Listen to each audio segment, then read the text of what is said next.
Sonny and Ruben were once on the same team. They raced together. They raced in Formula One back in the probably the late 80s into early 90s, certainly in early 90s to mid 90s maybe. And through a tragic accident that Sonny experienced, that was kind of the end of his F1 career, and they seem to have gone different ways.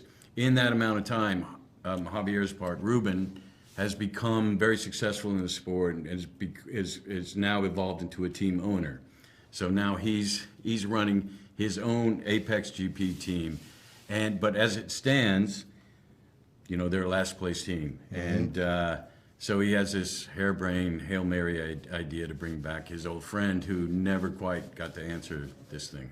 And that is when he bets all that he has and he owns into the character of Sonny. Well, it's more about desperation. Really. He's run out of choices. But because he knows that he has a passion and he has a question still not answered inside of him that he needs to answer. Because he's tried everything else and exhausted all other possibilities. He's got nothing left but the old friend. And we're gonna witness how he's gonna really reach to the answer of that through the whole movie. It's such a crazy idea. Joe Kosinski, our director, must have been sitting around after the success of Maverick going, what do I do next? I know. I'm going to do the most visceral, experiential racing movie ever made. I'm going to integrate the entire film into the F1 season. I'm going to put real actors and real cars on tracks on real race weekends, and we're going to make a movie. Why not? Somehow he pulled it off. Yeah, it's so audacious. I can't believe we actually got to get away with it. I can't imagine this film being done with anybody else, in the sense that Jerry is one of the best producers ever in the history of cinema, and to be able to put this together and make possible that we will be immersed in the F1 world while they are doing their own schedule. It must be so complicated. I cannot even imagine. And the way Joe approaches such a huge, big of a movie like this one is very peacefully and very easy and very you feel the stress, but he doesn't contagious you the stress that he has, and he gives you room to really experiment and try the scenes and play with it, and he's very focused on acting at the same time, which is crazy because the amount of answers that he has to give every second there are millions of them, but when he comes to acting, boom, he focuses and he really pulls you the best out of you. Yeah, we've seen the name Jerry Bruckheimer on every other movie since childhood, and here's Jerry still doing it, still putting in the work. Amazing. He's on set every day. His energy is relentless. And he's so kind and respectful to everyone on the crew, from top to bottom. Really, really, really an impressive dude. And then you have Joe. You're right. I mean, everything he had to juggle on this movie, he's got to be working the technical aspect. They get to design cameras to fit in these cars. Where are they going to hide the battery weight? How is this going to work? Using old races to integrate our story in, finding these shots, and it's endless. On top of having to direct us bozos. Yeah, absolutely. No, it's a lot. It is a lot. By far the most difficult thing he had to do. Yeah. Joe very wisely said, "I'm going to make an F1 movie, but to do that, I'm going to have to get someone who everyone else is going to trust, who's going to sanction it, who's going to be able to guide us." And that he went to 7-time world champion Sir Lewis Hamilton, who has a love for movies as well as other art forms, and he was actually the first one to platoon this crazy idea. He was the first one he got in, and from there, Lewis opened up the entire ecosystem to us and introduced us to each team, every driver. We were in drivers' meetings, team principals, and everyone. Stefano at F1. I mean, everyone just opened the doors for us to tell this story. It was quite incredible and unprecedented. That's just getting started. we would sit for hours with Lewis. I mean, I remember one 12-hour meeting that our ending came out of, where we would just say, what about this? What's this like for you? What if we went this way? He'd be, no, that's not right, but you could do this. And we kept pulling from historic moments through F1 and how to tell this underdog story of this team that has very little to fight with. How are they going to become competitive? Now let's get to, we've shot the movie a year and a half later and we're putting it together. Lewis would come in and he could tell you if you're in the wrong gear at turn 6. You know, I mean, the race knowledge is just unfathomable. He could tell you on whatever track we're on, yeah, when you're heading down the straight, there's a reverb that comes off the left wall. You need to add that sound in. I mean, the detail is extraordinary. It's just extraordinary. Killer cast. Great people to be around with. We've been together for a long, like a year and a half. I mean, not every day. Well, you mostly, but you know, it's all about the people that you are working with and the atmosphere and the humanity and everybody involved in this movie was very, like, I don't know how to say, like nice to be with, nice to be around with, nice to work with, and it made it possible. I cannot imagine being how hard this movie, how to fit this movie in the F1 schedule, for example, would have been if it was not that the case. If the case was like with somebody like the director being more difficult to work with, or that would have been a hell. But it was the opposite. It was like a family, like a team. We were a team. We had to gel. I mean, we're trying to film on race weekends, and we know we're going to get 5 minutes to do this particular scene, and I don't know. It was a real kind of gelling experience. Absolutely, yeah. But Kerry's amazing in it. There's a lot of things that happen in the movie where we don't understand quite what the motivation is till some time later. Kerry's, through her emotions in the film, she's actually the one telling us, she's almost narrating with her emotions, you know, what's happening in the movie. She actually leads us. Really important, really difficult to do. She's really amazing. Damson, he's so damn charming. I just want to. Besides being terribly slow, no, I couldn't have a better sparring partner. I'm thrilled. Like he certainly can hold his own, and he's got great things ahead of him. But then I think of all the characters, Kim and Kim Bodnia, Sarah, and Will, and they came with the best spirit. Yeah. We all went into there and with the best spirit. Yeah. And Joe knows how to direct actors, and he really makes us feel like protected and also welcome in our own proposals. I think the lovely thing about this story is that each character has their own win, has their own hurdle they're dealing with, their own challenges, and like all great sports movies, you know, like I think of Hoosiers, like every character had this win at the end. Moneyball is one of mine.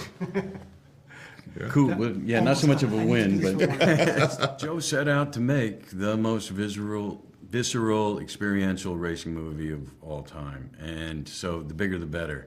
Yeah. I have yet to see it on IMAX. I can't wait because apparently it's quite a thrill ride, and I don't doubt it by the shots that he was able to maintain, and develop, invent.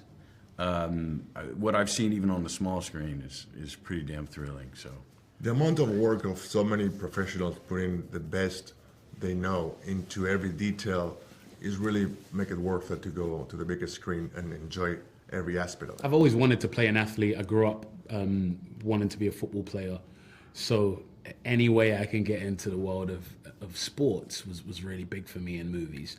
But the no-brainer was, of course, the people that were involved. I love Top Gun, so I really wanted to work with Joe and Jerry. And then I've been a huge fan of Brad and Javier my entire life, and the glorious Kerry Cute, Condon. I didn't mind if you left me out. I wouldn't have minded at all. Never. Yeah, so that's why I wanted to be a part of it.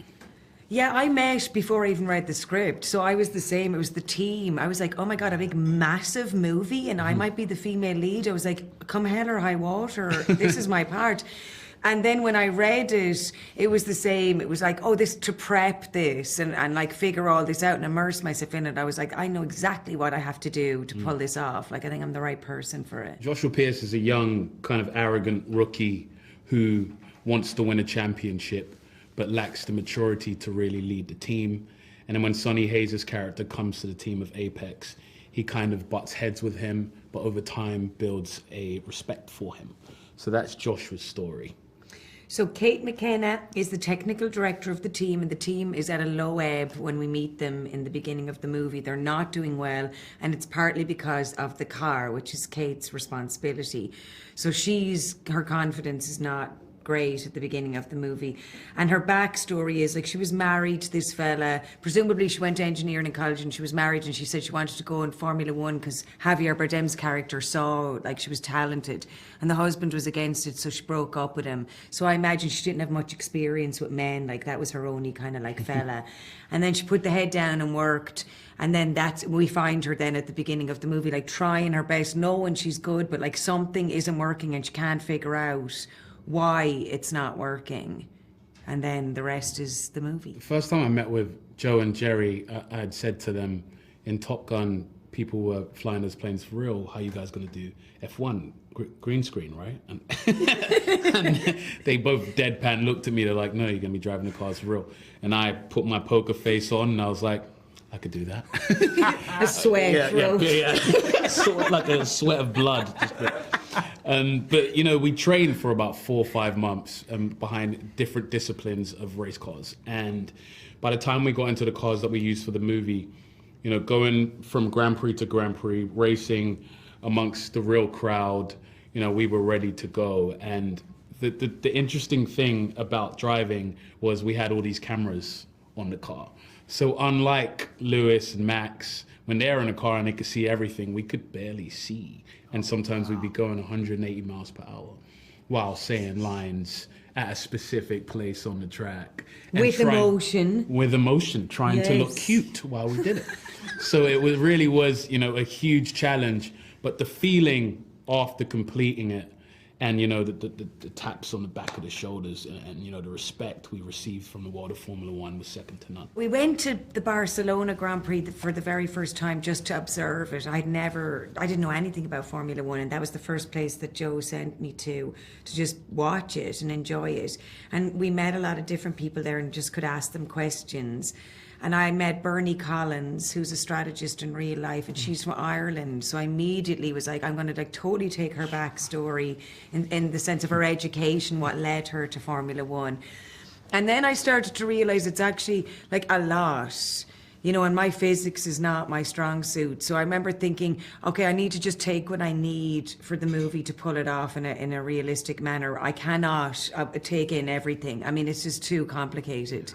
So I took what was necessary for each scenes, and then props and things like that. I tried to make decisions based on other people I had seen. Like, did I want a notepad, or was she like a computer girl, and what buttons to press when I was talking to what particular people. So I made decisions that I kept the same, so to sell it, like to make it look like it was real. And then I let go all the preparation and I just had fun, because ultimately, like, I had to sell that I was like a human, you know, and that's, you know, like there was a part where you just have to let go. Otherwise you're kind of feel a little bit like stiff if you're just constantly trying to, you know, make it so realistic. Like when he wasn't directing, he was like so kind as a person and so like a total gentleman. So it filtered down, you know, all the crew that he'd had, they were all like gents and kind and lovely and helped you get a better performance. I never felt like anything I did was wrong. It was always like, oh, that's just an option. Let's try another option. And yeah, it was just a lot of fun for such a big budget, like stressful movie. It never really felt that way. And even in my scenes with Brad too, they were very playful, and it was never a time constraint. It was like we could try it like 100 times and, you know, just have fun. What about for you? What would you find Joe? I mean, my surprise with Joe was just like how free I felt around him. That, like you say, there was no bad choice. And I could say what I wanted to. Like I could improvise. I could play because he trusted the actors that he hired. And, you know, I love directors like that who see it as a collaboration rather than a dictatorship. Totally. So working with Joe was just an amazing experience. And he is a laser-focused genius. Watching him during these moments of 8 minutes to 10 minutes, getting these shots, his eyes kind of lock in, and he's thinking of a million things at one time, and he's hitting everything to a T. So I was just really inspired to watch him work. And he never lost the head with anyone. He was always calm. There was that one time. What one time? I'm playing those. I was like, when? I missed it. Brad and Javier. So Javier, like, because of our characters' relationship, like, he saw something in Kate, you know, that she didn't even see in herself and brought her into the world of F1. So I had that kind of feeling with Javier where he kind of like, that hug at the end, like, just felt so real. Like, he was like this one person who really believed in her. So I kept Javier as that for me. It plays out for me like it does in the film, and it's not like I go about my way to make it that way. It just kind of does naturally. And then same with Brad. Like, I used to tease his accent. I was like, the way he's, you know, the American accent, the way he says car. I used to really highlight like how different he was to everyone. And he was very playful to work with and really in the moment, really natural, very like, oh, we'll see on the day, we'll see. So I was like, well, we'll see on the day, no problem. I was just a huge fan of both of them, and just watching them work, I was able to just be a sponge and just really disappear in these scenes. They make it so easy. And there's a reason why they have such prosperous careers. They are amazing human beings too. I'm excited for people who actually don't know anything about Formula One to watch this movie, because they'll instantly see that there's so many themes that are relatable to real life. And that it's not just a racing movie. You know, there's characters in there that you would know, that you'd walk past on the street. You know, we all know a Joshua who has this huge challenge, and he's trying to overcome adversity and prove himself to the world.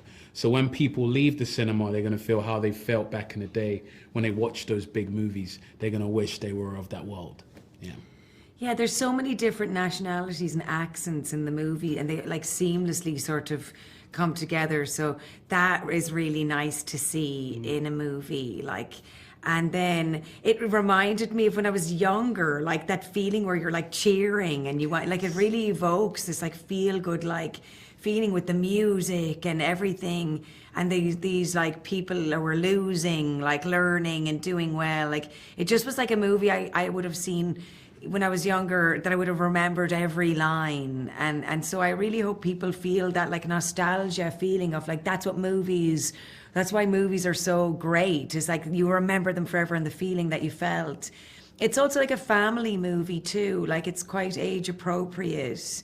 And a date movie also, because it's a little romance and there's something for boys and girls in there.